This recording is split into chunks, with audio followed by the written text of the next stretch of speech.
5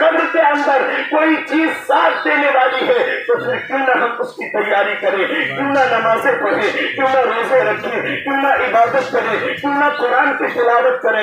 یارو جس میں نفل کا نماز فرائض کے برابر بتایا گیا ہے، سنتوں کا ثواب فرائض کے برابر بتایا گیا ہے، فرائض کا ثواب 70 گنا بڑھ کر بتایا گیا ہے، آخر وہ مہینہ ہماری نظروں سے یوں ہی گزر جاتا ہے۔ آخرکار عزیزان ملت اسلامیہ، ہمارا اور آپ کا حال یہ ہو گیا ہے کہ بازاروں میں اگر ہم جاتے ہیں، روزہ نہیں رکھ سکے ہیں تو پان مسالہ بیڑی سگریٹ سے ہمارا گزارا ہوتا ہے۔ ذرا ایران کی دھرتی پر چلو، ایک مجوسی ہے جو آگ کی پرستش کرنے والا ہے، آگ کی پوجا کرنے والا ہے۔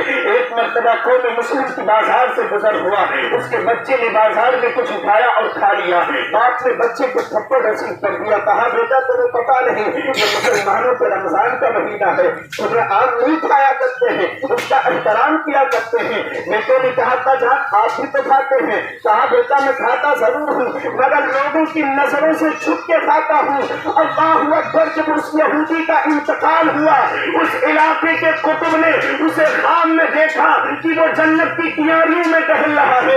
اس کتب نے پوچھا، ولی کامل نے پوچھا تو یہودی تھا آخر تجھے یہ رتبہ کیسے ملا؟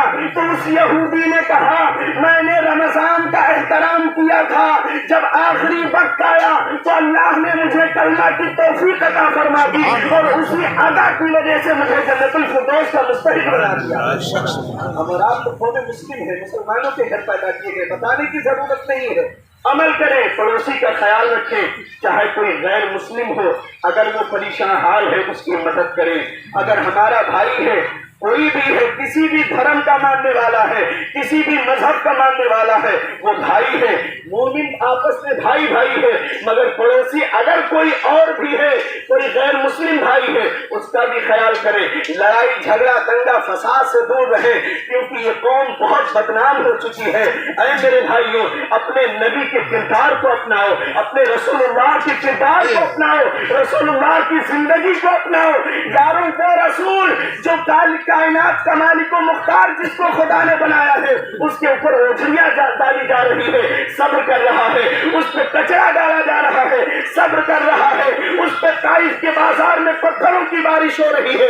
جبریل آتے ہیں، اے محبوب آپ کہیں تو دونوں پہاڑیوں کو آپس میں ملا دیں، سارے مس ہو جائیں، سارے تباہ ہو جائیں، مگر مدینے والے مصطفیٰ فرماتے ہیں اے جبریل تم نہیں جانتے ہو، اگر یہ نہیں مان لائیں گے تو آنے والی ان کی نسلیں ضروری مان لائیں گے۔ ہم تو راستہ دکھانے والے ہیں، ہم بھٹکے نہیں، ہم بھٹکے ہوئے کو راستہ بتانے والے ہیں، تو پھر کیوں ہمارا راستہ بھٹکا ہوا ہے؟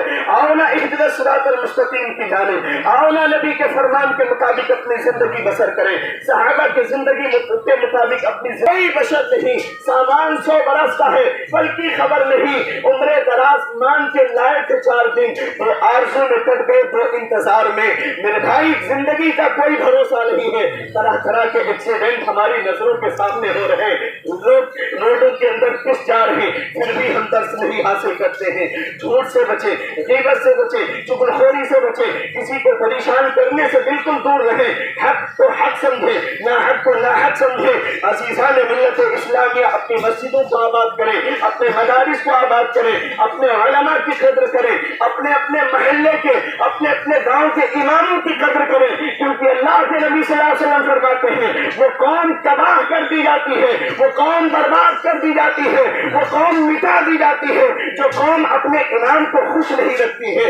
اپنے اماموں کو خوش کریں، اپنے علماء کی قدر کریں، نبی کریم کے فرمان کے مطابق اپنی زندگی بسر کریں۔